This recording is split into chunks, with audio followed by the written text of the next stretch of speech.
I don't really have anything in the way of reminders for us today. So we are going to jump in somewhat quickly today. We will need to wrap up our section 1 guided notes. So you are going to want that document pulled up. We're probably going to spend about 20 minutes, 25 at the absolute most to wrap up these notes. And then we're going to move into a little activity for the completion of today. You will have the chance to work with a partner if you would like to, from a distance, obviously. But don't want to keep feeding the note stuff at you guys day after day. So we're going to try to break some stuff up when we get you guys in the classroom. We're going to experiment with a little possible partner activity. I'm not going to require it, that you work with a partner, especially if you're not comfortable doing that. But other than that, we'll start to try some different stuff on each of our in-person days. And today just happens to be the attempt at a partner activity. We'll do some more hands-on stuff as we continue in our in-person days. Okay, but obviously I'll tell you more about that activity when we get to that halfway point in class today. Okay. All right, anything for the good of the order? Questions, comments, anything before we get underway today? I will tell you one screw up on my part was nothing big, but just something that I had said last class. It slipped my mind that you guys do not have school on Monday because of a teacher work day. So actually Tuesday is the next in-person day, but for the group 1 people, not you guys. And so after today, I will not see you guys again until Wednesday for an A day. All right, let's get underway for today.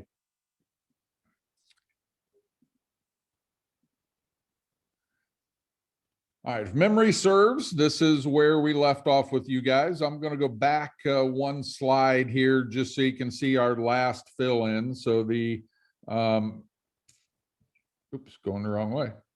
That was our last fill-in. So that should be your most recently completed blank under the heading of the PWA. And we were in the midst of discussing a lot of the programs that came about in the first 100 days. We left off last class talking about some construction projects. And so we dealt with the PWA here, construction of any buildings that helps the public good, courthouses, community centers, and the like. And then we wrapped up class last time on this slide, the civil works, any buildings that are for the good of civilization, schools, libraries, etc., roads. Okay. Well, we got a few more programs we're going to talk about today.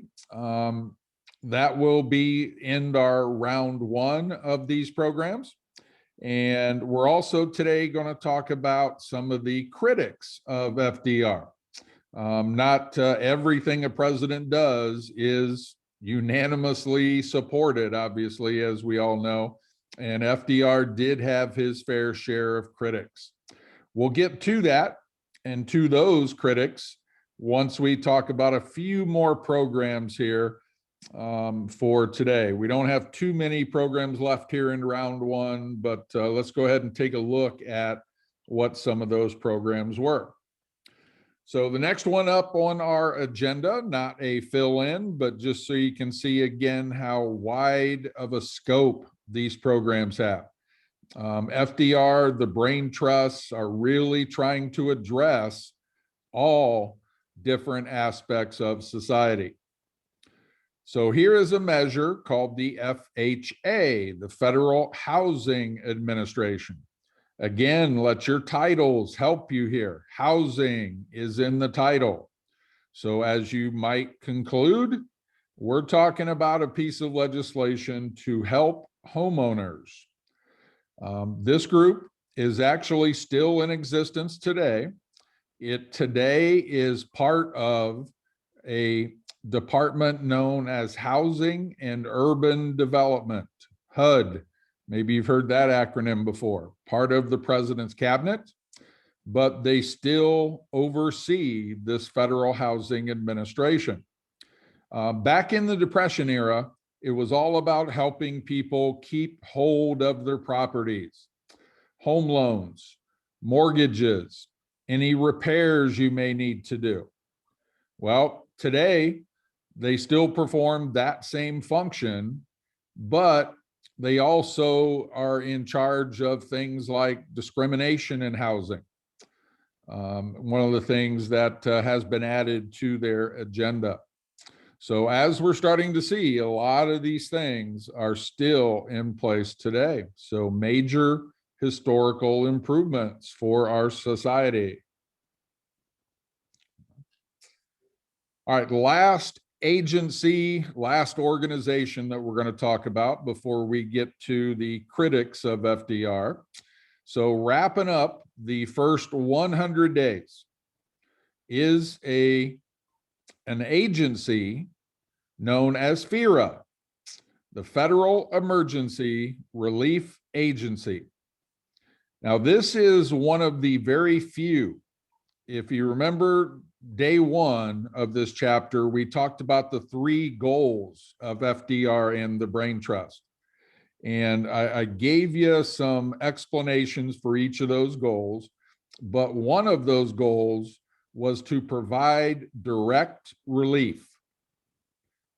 Well, this is one of our few examples of direct relief. This is straight out cash.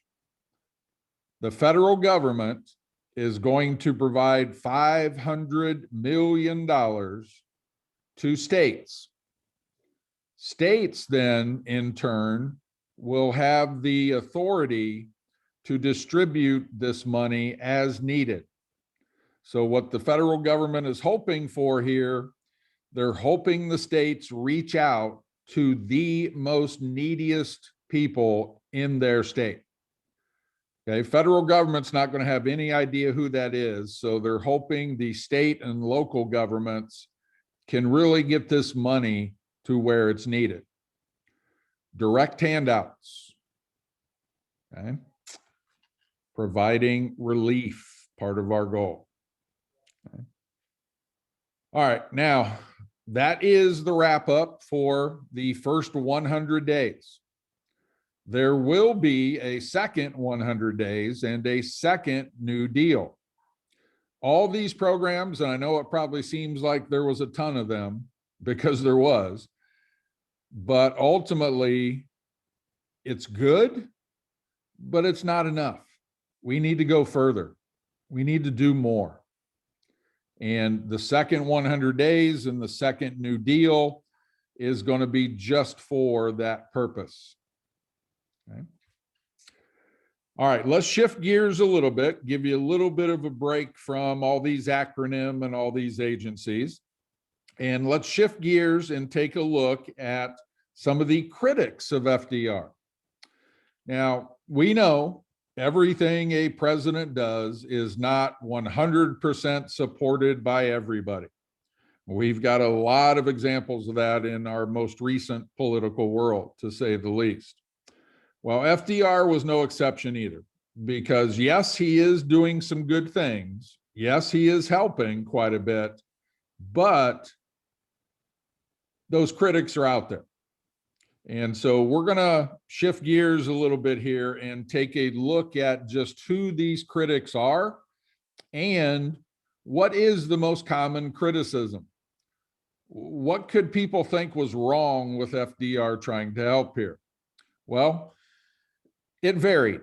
And I will tell you, it really depended on your political point of view a lot of times.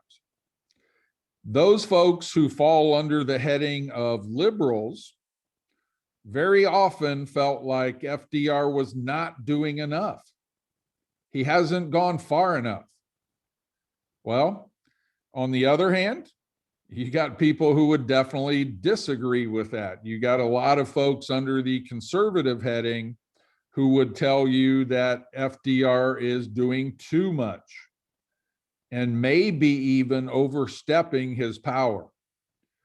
And we'll talk about some examples of him possibly stepping over his powers in just a couple minutes. One of the things that we'll describe is a possible violation of the Constitution, actually. Is Roosevelt violating the Constitution with these programs? And that will be a legit criticism. So we'll talk more about that as we get to the next couple slides. But for now, I can tell you that whether you were a liberal or you were a conservative, the thing that really garnered criticism for FDR was how much money we're spending.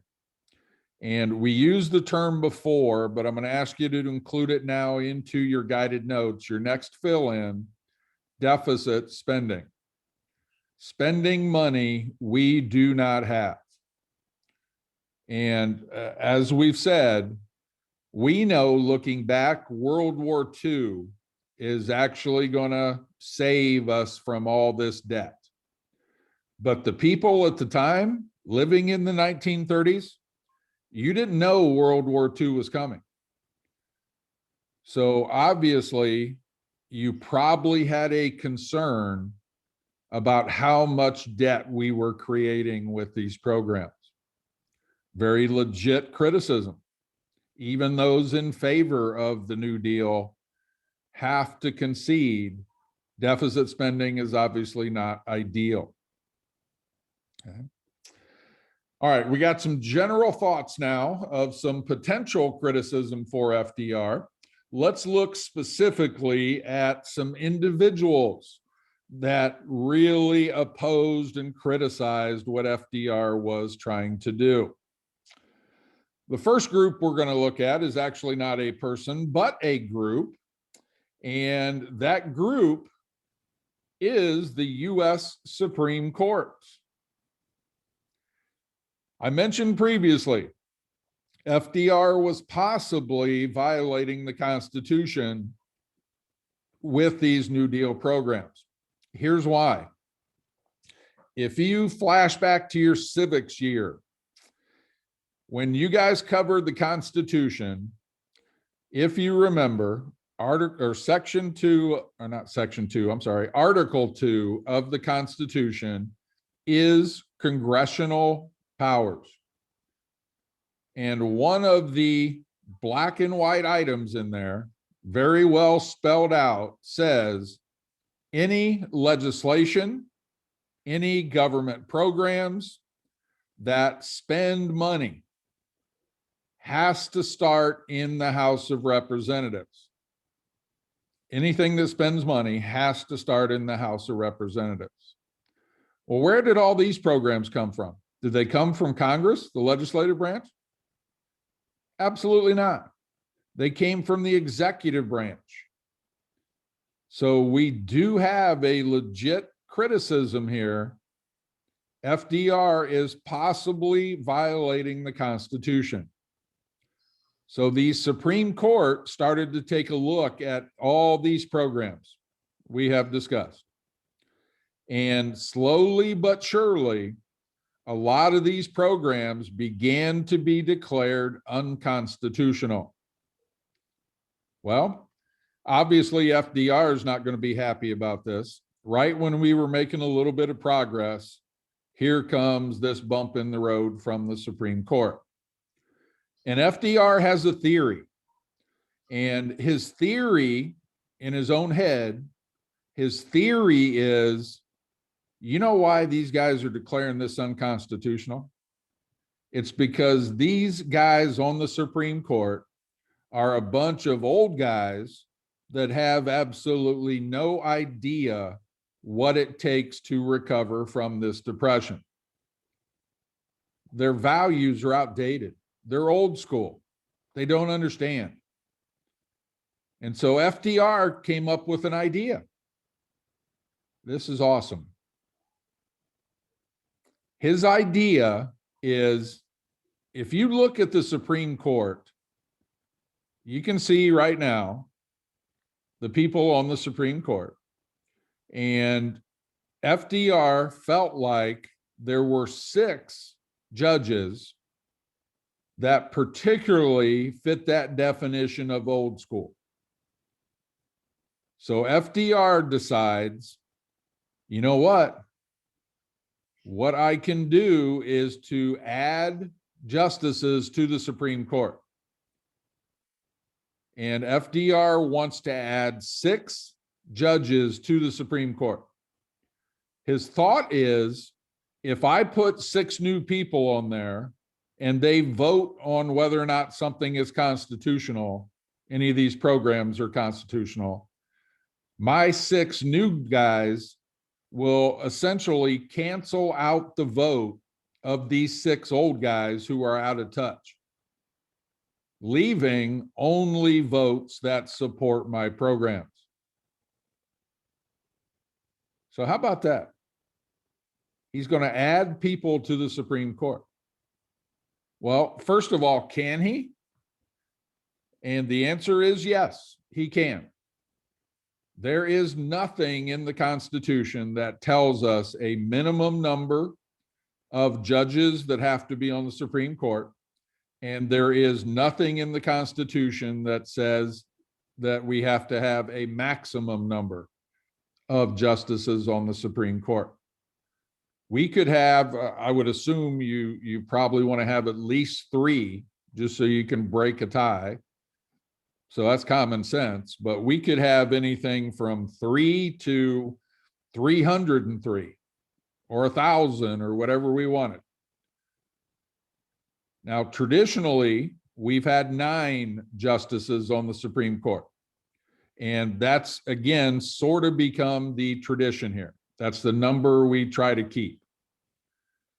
But this is legal. This is constitutional. FDR could definitely do this. But think about if he did it. What if he would have added those justices to cancel out the votes of the 6 older guys, as he called them? Well, how about if FDR did it? Let's just assume he did. What happens when Truman becomes president next and Truman has a disagreement with the Supreme Court? He decides to add 3 more guys. Eisenhower, president after Truman, decides he needs to add people. And that process just continued. We wouldn't get anything done in the Supreme Court. And here's the big thing. If presidents did that every time the Supreme Court disagreed with them, what would happen to the power of the Supreme Court? It'd be neutralized, right?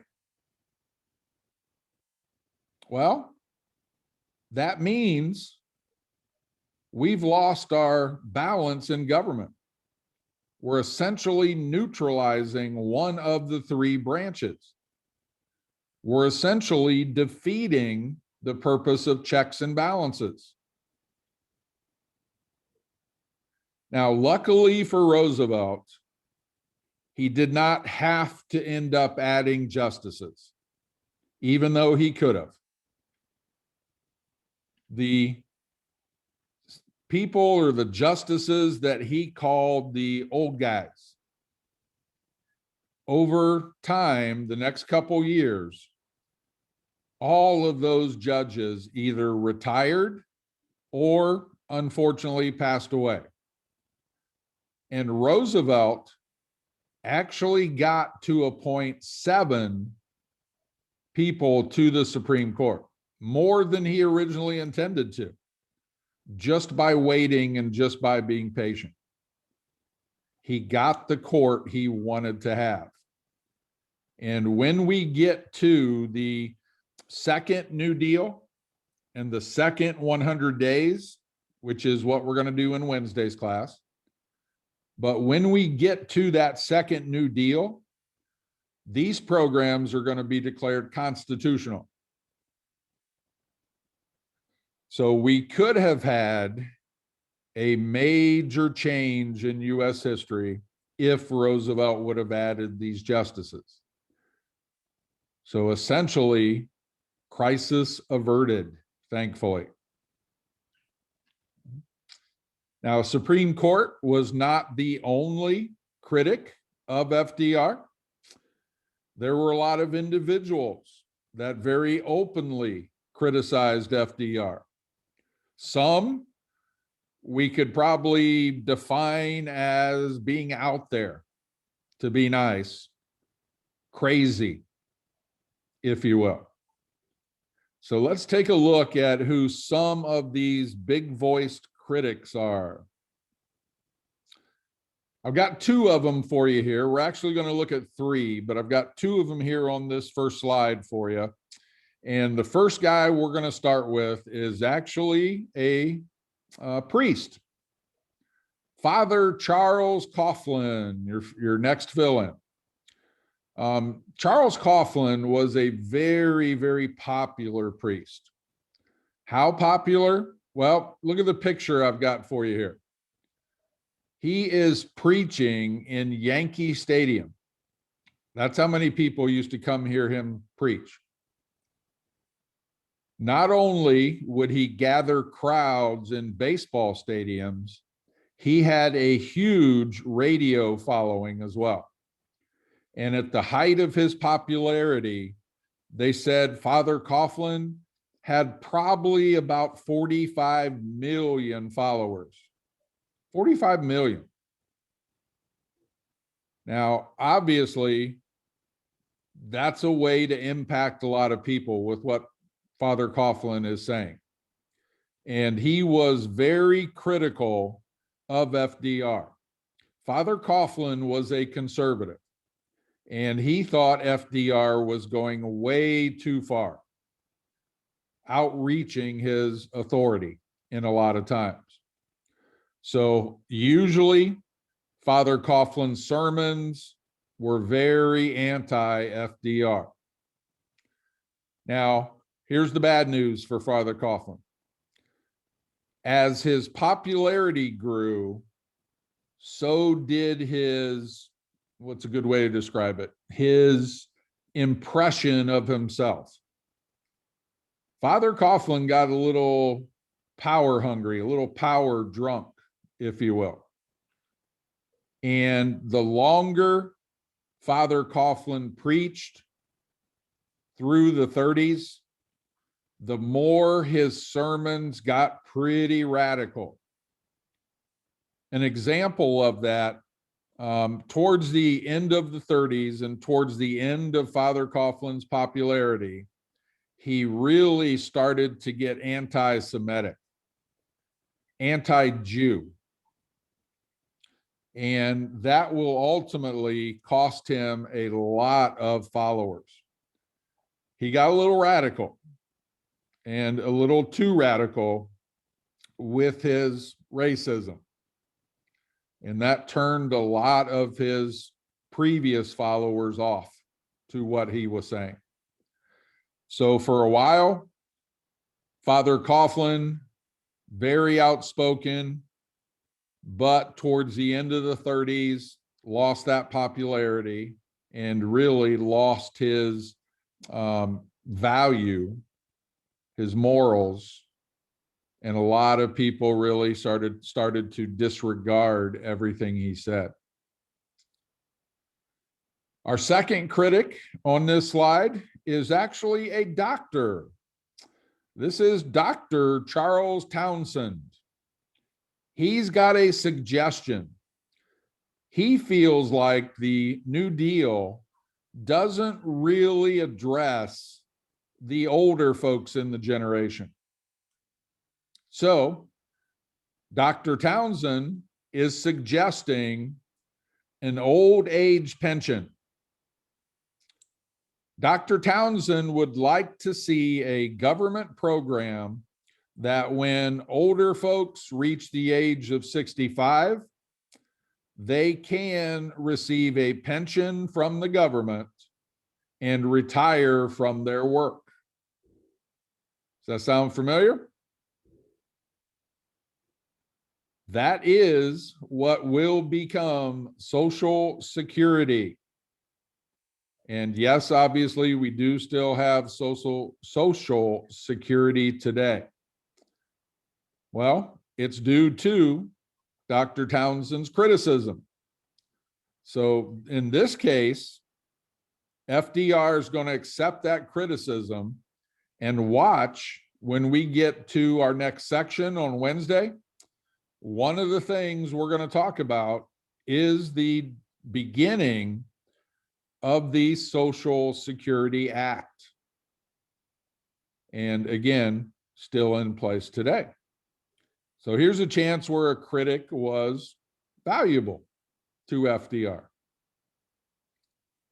Last guy we're going to use is probably the craziest example I can give you of a critic of FDR. This is Huey Long. Huey Long was a senator from Louisiana, and Huey Long was out there. Huey Long was nuts, but he did yield a lot of power. They actually used to call him King Huey. He had so much power. Well, here's the thing about Huey Long that was out there. Huey Long was a very open member of the Klan. So as you can gather, he is an extreme racist.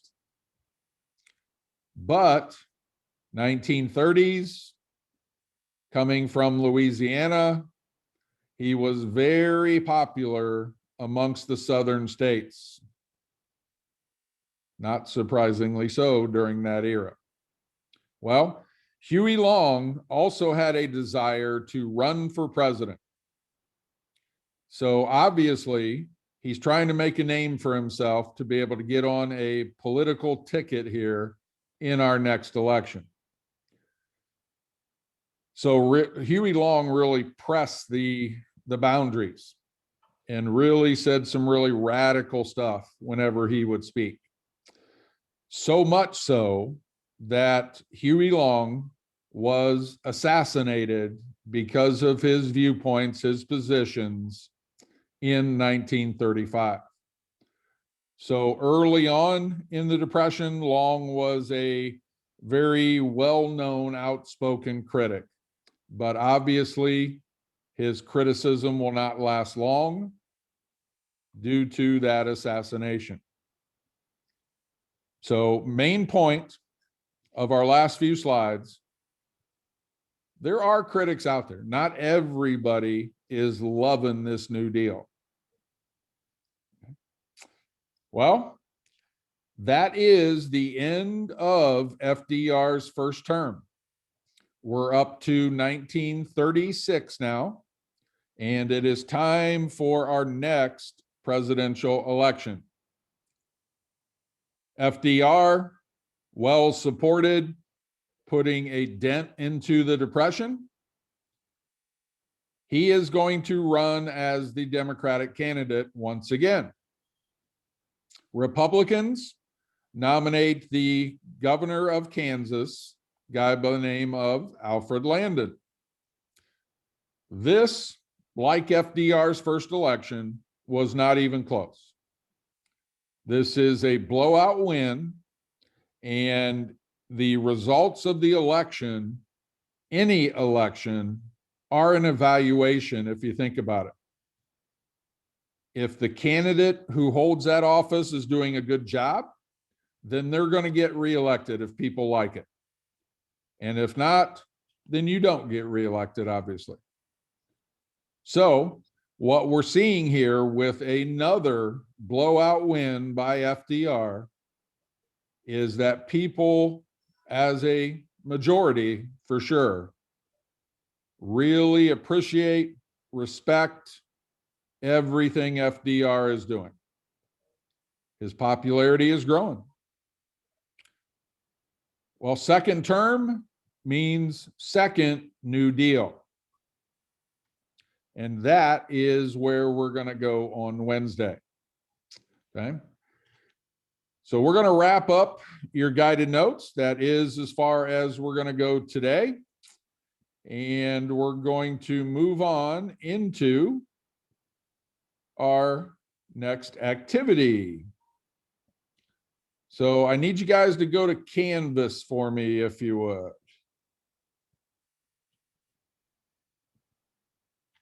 Canvas, please.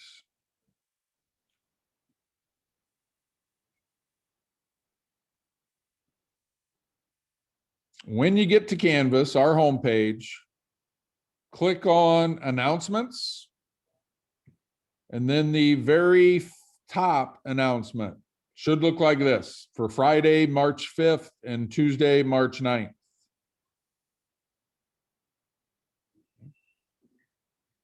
We're going to start an activity today that is essentially some research about some of the topics we have talked about, but we're also going to use this activity to introduce some new topics that we will not have time to talk about in class. So I'm going to ask you guys to start a little research today, and you want the link at the end of the first sentence. Then we will be moving on to the following linked activity. You want to click linked activity.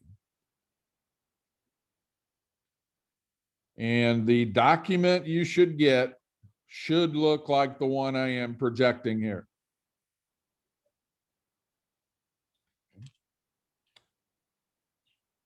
Now, I've got some active links on here, and you will have the option to work with a partner if you'd like, but you need to make sure you're keeping your 6 feet, if you would. So yes, I do understand if you work with a partner, you're going to be talking and it's going to be a little louder, and that's completely fine. I want you guys to have a little interaction with each other if you choose to do so. You do not have to work with a partner. If you are not comfortable speaking to someone directly and the conditions we're in, that's fine too. You're welcome to do this solo, but obviously it's going to be a lot more work than if you choose to work with a partner. But I'll leave the ultimate choice up to you guys.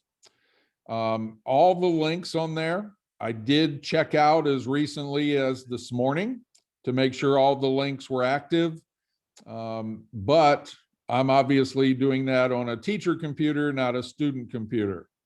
So if there is some link that does not work on a student computer, let me know. First period had one for me, but it's not till the very end of the document. So I don't think it'll impact you today. You will probably not wrap this up today, and I will give you additional class time. So essentially what I'm asking you to do is to use our remaining time, get a head start on this document, go as far as you can today while providing quality answers. And then ultimately, I'll get you some additional time.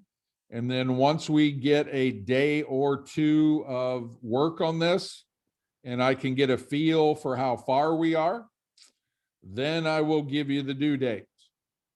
Okay. So for now, don't sweat the due date. Accomplish what you can today. And we will wrap things up with about 2 or 3 minutes to go and ask you guys to help sanitize before you leave. So you got about 20 minutes to jump in on this. Again, if you're going to work with a partner, that's completely fine, or solo. Any questions, let me know, but I will leave you all to it.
All right, guys, if you want to go ahead and wrap things for today, you're welcome to do so.